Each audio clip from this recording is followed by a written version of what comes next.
प्रदेश के नोएडा से एक बड़ी खबर सामने आ रही है। आपको बता दें, बैंक और बिल्डर के गठजोड़ को लेकर अब सीबीआई ने शिकंजा कस दिया है। आपको बता दें 22 एफआईआर दर्ज की है जो बिल्डर होम बायर्स के साथ धोखाधड़ी कर रहे थे। सुप्रीम कोर्ट के आदेश के बाद ये बड़ा कार्रवाई शुरू हुई है। क्या है पूरा मामला, इसकी ज्यादा जानकारी देंगे editor in chief Neeraj Sharma. ये बड़ी खबर सामने आ रही है। बिल्कुल, बहुत बड़ी खबर है सीबीआई की ओर से। सीबीआई ने अब तक 22 केस दर्ज किए हैं और सबसे इंपॉर्टेंट है कि इसमें कई सारे बिल्डर्स और अधिकारियों के नाम हैं। मैं एक एक करके एक बिल्डर्स के बारे में बताऊंगा साक्षी, लेकिन सबसे बड़ा अपडेट यही आ रहा है सामने से कि सीबीआई ने इस मामले में 22 मुकदमे दर्ज कर लिए हैं और ये सारे के सारे मुकदमे जो हैं सुप्रीम कोर्ट के आदेश के बाद दर्ज किए गए हैं।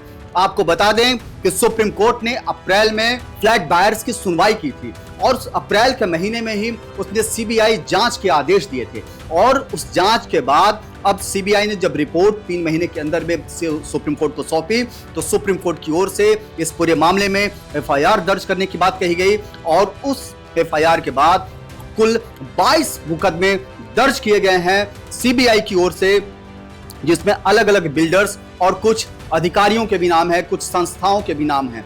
आपको बता दें साक्षी कि ये पूरा का पूरा मामला सबवेंशन स्कीम के नाम पर फ्रॉड को लेकर के है, जिसमें कुछ बिल्डर्स हैं, बैंकर्स हैं, अथॉरिटी के लोग हैं।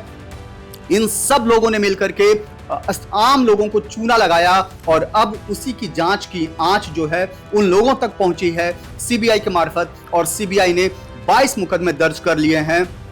अब माना जा रहा है कि इन मुकदमों को दर्ज करने के बाद जांच और तेजी से आगे बढ़ेगी और कई लोगों की गिरफ्तारी संभव है। कई लोग जो हैं जिनको जेल जाना पड़ सकता है और अब सीबीआई उसी कदम की ओर अब आगे बढ़ रही है।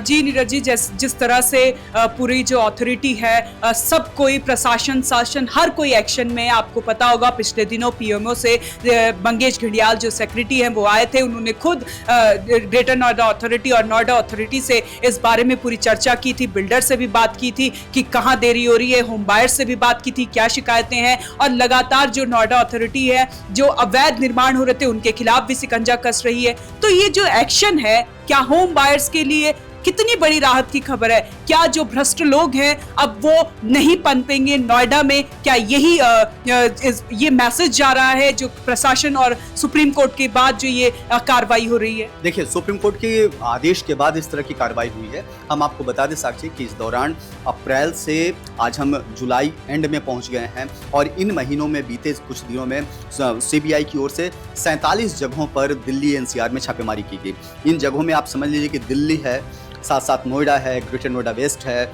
गाजियाबाद है, गुरुग्राम है, इन सारे इलाकों में छापेमारी की गई और एक बड़ा गठजोड़ सामने आया है। जैसा हमने पहले बताया कि बिल्डर्स, बैंकर्स और कुछ अथॉरिटी के अधिकारियों का गठजोड़ है। सबवेंशन स्कीम के नाम पर इन लोगों ने पहले लोन लिया, लोन दिलवाया बैंक से और बाद में यह कहा गया कि जो लोन जो लिया जा रहा है इसकी जिम्मेदारी बिल्डर को रहेगी, लेकिन बाद में क्या हुआ कि इसकी पूरी की पूरी जिम्मेदारी फ्लैट बायर्स पर डाल दी गई। न फ्लैट तैयार हुए, न घर मिला और उस पर से लोन की महंगी किस्त देना शुरू हो गया।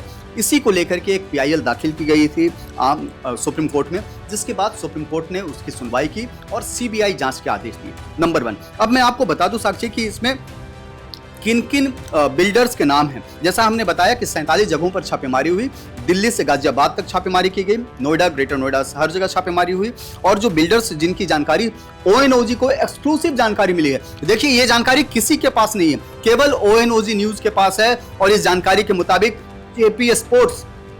JP sports international limited, Jaiprakash associates limited, Ajnara India limited, Vatika limited, JP infratech limited और सुपरटेक का भी नाम इसमें शामिल है। साथ ही साथ आइडिया बिल्डर्स को भी नामजद किया गया है। आपको बता दें सुपरटेक बिल्डर्स का भी नाम इसमें है, अजनारा इंटीग्रेट्स का भी नाम इसमें शामिल है, जेपी इंफ्राटेक का भी नाम शामिल है। तो आप समझिए कि तमाम जो लोग हैं, अजनारा इंडिया लिमिटेड वगैरह तमाम बिल्डर्स जो हैं इस लिस्ट में हैं, जो 22 लोगों के खिलाफ जो 22 मुकदमे दर्ज किए गए हैं। इसके साथ साथ कुछ अधिकारियों के भी नाम हैं। आने वाले समय में हम इसकी भी जानकारी देंगे और आपको बताएं कि ओएनओजी न्यूज लगातार इस तरह के सब्जेक्ट्स को उठाता रहा है फ्लैट बायर्स की आवाज बनकर के हम लोग सामने आए हैं और उसका बड़ा असर पड़ता है अधिकारियों पर। और हमने जो भी खबरें पहले उठाई हैं उसका असर दिखा है। अब सीबीआई ने अपना शिकंजा एक बार फिर से कस दिया है और उन तमाम बिल्डर्स के जो डायरेक्टर हैं, चाहे वो सस्पेंडेड डायरेक्टर ही क्यों ना हो, उन सब की जेल जाने की बारी आ गई है। जी नीरज जी, बहुत बहुत धन्यवाद आपका। तो ये बड़ी खबर यूपी के नोएडा से, जहां पे बिल्डरों के खिलाफ सीबीआई ने अब शिकंजा कसना शुरू कर दिया है। 22 एफआईआर दर्ज हो चुकी है और होम बायर्स के लिए अब ये बहुत बड़ी राहत की खबर है, क्योंकि शासन प्रशासन हर कोई अब एक्शन में है, तो उनको न्याय मिलकर रहेगा। पल पल की अपडेट आप तक पहुंचाते रहेंगे। आप बने रहे हमारे साथ और देखते रहें one nation one group news.